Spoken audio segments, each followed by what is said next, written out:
Yun, maraming salamat syempre sa mga tropa natin na nagtatag sa atin para magkaroon tayo ng mga event ganyan. Maraming salamat kay paring Ian. Nakita ko rin, tinag din ako ni Aiko.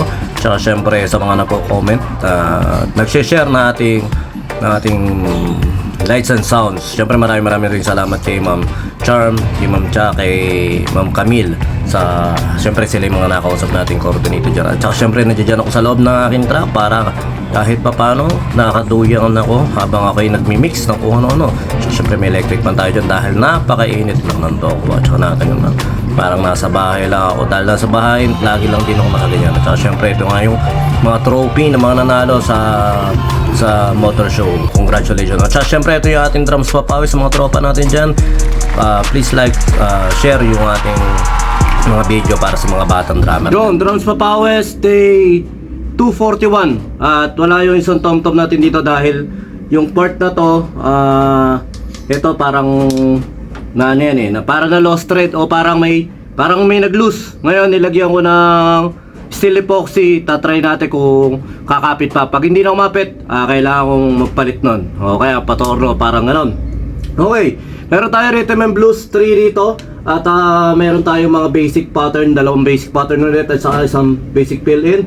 Meron tayo rito 1 and 2 and 3 E and 4 and ang first pattern natin 1 and 2 and 3 and 4 and 1 and 2 and 3 and 4 and 1 and 2 and 3 and 1 and 1.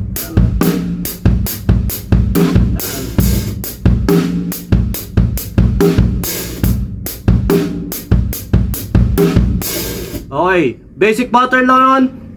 Next pattern natin 1 and 2 and 3 and 4 and 1 and 2 and 3 and 4 and 1 and 2 and 3 and 4 and 1 and 2 and 3 and 4 and 1 and 2 and 3 and 4 and next pattern, fill in.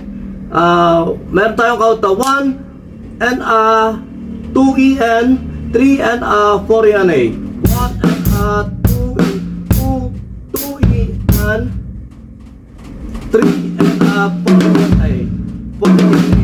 2, 3 and ang ginagawa ko sa impisa 3 EN, kunyari, sa sticking nito may 1 EN. Kung matatanggal yung E, ang ginagawa ko 1 E and tinatanggal ko siya. Kung ano yung sticking ng right left, ayan ang ginagawa ko. Kunyari, ang matatanggal naman yung N. 1 E N 1 E 1 E Hindi ko siya pinapalo na 1 E 1 E hindi. Ang ginagawa ko hanggang maaari, kung ano yung sticking yung right left, yung eliminate ko yung sa 1 E and kung ano yung tumama sa sticking na yun, at ayun yung i-eliminate ko na yung sticking na pattern. Kunyari 1 E and 2 E and 2 E and 2 E 2 E and 2 E and 2 E and 2 E and 2 E and 2 E and yun, basta naisingit ko lang yung pattern na yun. Balik tayo rito sa fill-in 1 and 2 E and 3 and 4. Okay, try natin siya sa pattern 1 to pattern fill-in 1 and 2 and 3 and 4 and 1 and 2 and 3 and 4 and 1 and 2 and 3 and 4 and 1 and 2. Yun, nalito pa. Anong pa daw ulit? Doon tayo sa fill-in. Isang pasada. 1 and 2 and 3 and 4 and 1 and 2. Basta ganun lang siya. Next pattern. Gawin natin siya ng 3 bars. So tapos fill-in. 1 and 2 and 3 4 and 1 and 2 and 3 and 3 and 4 and 1 and 2 and 3 and 4 and 1 and 2 and 3 and 4 and 1.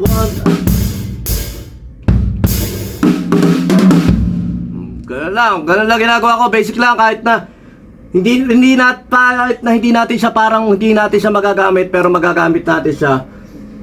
Basta practicein nyo lang yung importante, kasi yung beat, napapamilyar tayo sa pagbabasa at saka sa beat, napapamilyar yung tunog sa atin. Kung ano yung mga possibilities na yung katulad nito, saan mo ba gagamitin yun? 1 and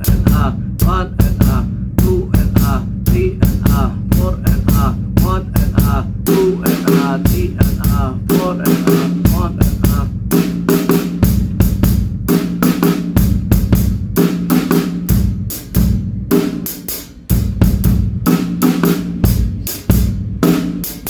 diba? Parang hindi mo magagamit, pero baka sakali sa mga idea mo pwedeng sumalo, o pwede palaka mo yung beat na ganito, ganyan. Sige lang, basta practice. At saka syempre welcome kayo rito, welcome nyo rin i-share to sa mga bata na pwede natin mabahagian ng konting kaalaman natin tungkol sa pagdadrums. At alam ko marami pang gusto rin syempre matuto pa mag-drum sa bata, marami pang susunod na henerasyon ng mga drummer sa atin. At saka saludo sa mga church drummer dyan na napakalulupit talaga yung disiplina. At saka makikita mo talaga iba yung touch nila sa mga instrument na ginagamit nila. Basta laking church, saludo tayo dyan. Pero syempre may mga magagaling din tayo nakakasalamuhan na hindi na nagdaan doon. Pero saludo sa matsatsagang drummer sa pagpapractice. At saka yun nga, tuloy lang tayo. Bukas ko na ikakapit yung isang tom-tom ko rito, kasi nga patituyuin ko siya mabuti para kahit papano kumapit yung steel epoxy lang. Drums of Powers Day 241 na tayo. B-Jam Lights and Sounds. Yon mga boss, sa mga nangangailangan ng full band setup dyan, sa mga upcoming events nyo, pwede po kayong kumontak sa amin sa 0935-311-7520 at 0933-035-9117 at sa aming page sa B-Jam Lights and Sounds. Yun, meron din po tayong full band acoustic band, sequencer sa mga upcoming events nyo na kailangan nyo ng mga ganyan setup. Contact lang po kayo sa amin. Meron din po kami bibigay sa inyo ng mga magagandang singer at maghuhusay na singer na tsak na magbibigay ng magagandang entertainment sa inyo. Maraming salamat po.